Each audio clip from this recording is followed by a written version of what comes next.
Hello everyone, welcome back to Queeritus. I am Caspian. I'm the only one on this video today. Everyone else has been busy with school, college, work, all that good stuff. So hello from Rain, Ash, and Mats.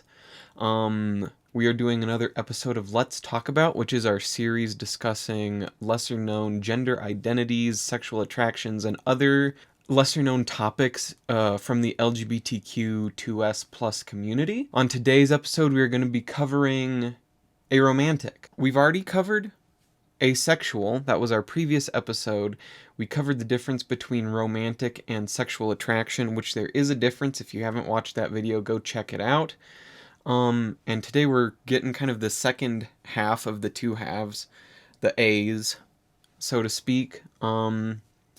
Quick disclaimer, these videos are all either our knowledge or things that we've researched.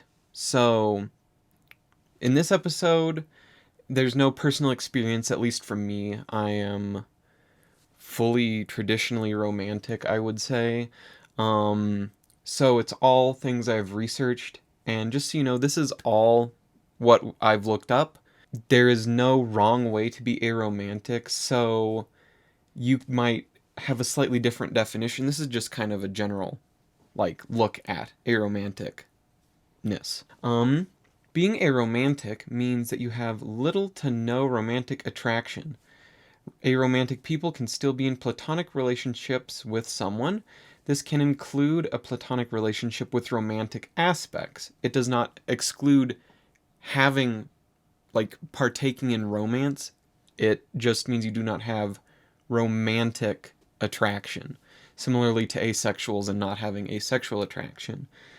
Aromantic people still can and often are in sexual relationships, and because they're two separate things. You can also be this thing called gray romantic, which similarly to gray ace or gray sexual means that you fall somewhere between aromantic and traditionally romantic. So you could be very romantic but not completely, or you could have very little romantic and, just sometimes feel it. Similarly, you could be demi-romantic, which similarly to demisexual means you only grow romantic attraction to someone that you form a deep connection or a deep bond with. So it could be someone that you've spent a lot of time with, someone that you've gotten to know very personally.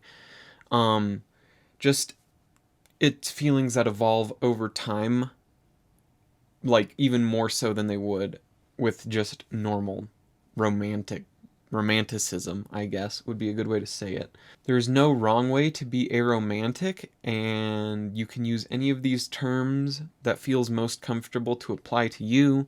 You might identify more with gray romantic, but you just like using the term aromantic. Maybe it requires a little less explaining to someone. Maybe you just feel more comfortable using it.